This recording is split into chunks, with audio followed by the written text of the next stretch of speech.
Okay, welcome po dito sa PopTrade Enterprises AcroRip 9.0.3 tutorial. Tuturuan ko po kayo paano mag-install ng AcroRip from PopTrade Enterprises. So, first step, pupunta po tayo sa ating Internet Explorer.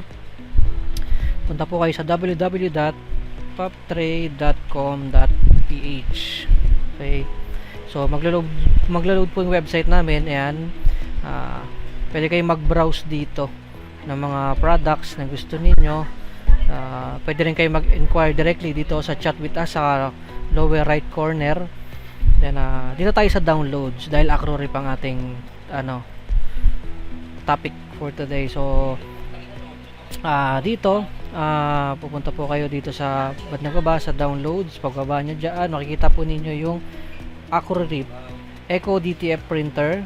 Ayan, software collection, no? So, click nyo lang. Click here to download. Ayan, ito-download natin. Tayo nyo lang. Click nyo yan. Okay, so tapos na mag-download ang ating Eco DTF. Open nyo lang. Ayan, bubuka siya. Then, right-click. WinRAR extract. Kung wala po kayong WinRAR, install po kayo ng WinRAR. No? Makikita nyo lang po yan sa Google. Free lang po yan. Then, extract. Ito, right-click. Extract files. Here, no? So, okay. May password po siya. So, ang password niya # I love PopTrade. So, hashtag I love PopTrade. Yun lang mga kaprintas. Okay. Yan. Then, ito ang laman ng ating Eco DTF bundle. So, open nyo yan. Double click. Then, meron tayong mga test files dito. Yan. Mga test, pwede natin magamit pang testing. Then, dito tayo sa software. Ayan, install natin yung software to, Green Dangle, no? So, Green Dangle kasi yung nare-release natin. Depende po kasi sa dangle yun, no? Yung compatibility ng AcroRip, kahit pare-pareho siya, 9.0.3. No? Pagka nag-purchase kayo, tanungin nyo lang kami about sa software. Kasi merong specific na software para sa isang dangle. So, ito, install natin yung AcroRip. Ayun, bago pala. So, bago natin install tong AcroRip mga kaprinting, no, para hindi tayo magkaroon ng problema, dahil Windows 10 tayo, ang AcroRip ay dinidetect po kasi ng dinidetect siya ng ating antivirus as virus. Na pagkakamalan to madalas ng mga antivirus na virus siya. So, hindi natin kailangan i-disable yung ating antivirus kasi at risk naman yung ating mga computers. So, para hindi natin i-disable yan, ito po yung step na gagawin natin para mag-work siya. So, punta kayo sa this PC, dito sa drive C.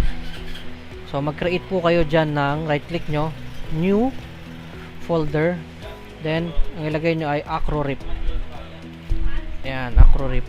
So, gawa lang kayo ng folder dyan, empty folder po yan. So, AcroRip. Tapos, balikan nyo na ulit yung dinownload natin, no? Ito. Ayan, ililipat natin lahat to ng laman na yan. So, right click, cut. Then, punta kayo sa drive C ulit. Balik nyo doon sa AcroRip, no? Right click nyo dyan, paste nyo dyan sa loob. Click nyo po ito. Right click. Then, view security dashboard. Ayan. Tapos, virus and threat protection.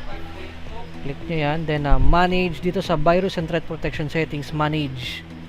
I-click mo yun. So, ang gagawin natin, i-exclude natin yung folder na yon. So, para hindi siya iskanin ng antivirus natin. So, sa exclusion, ito, exclusion. So, add tayo. I-add natin yung folder na natin, AcroRip. So, add an exclusion folder. Then, hanapin natin yung sa drive C natin, yung AcroRip. Okay? So, select. Yan. Then, yes. Okay. So, ngayon, okay na siya. Pwede na natin i-install yung ating AcroRip. Okay. So, punta ulit kayo dito. Close nyo. Balik kayo dito sa drive C, AcroRip, software. Yan, Green Dangle. Then, install natin ito. Itong bundle software na to, may kasama na rin siyang resetter in case kailangan ninyo. Resetter ng L805, resetter ng L1800, and meron din po tayong 64 and 32-bit installer ng printer. So, kung naka-install na rin naman sa inyo yan, diretso na kayo sa AcroRip. Double click, yes. And next lang. Okay, next, install. Finish. So, yun, naka-install na tayo mga kaprinting.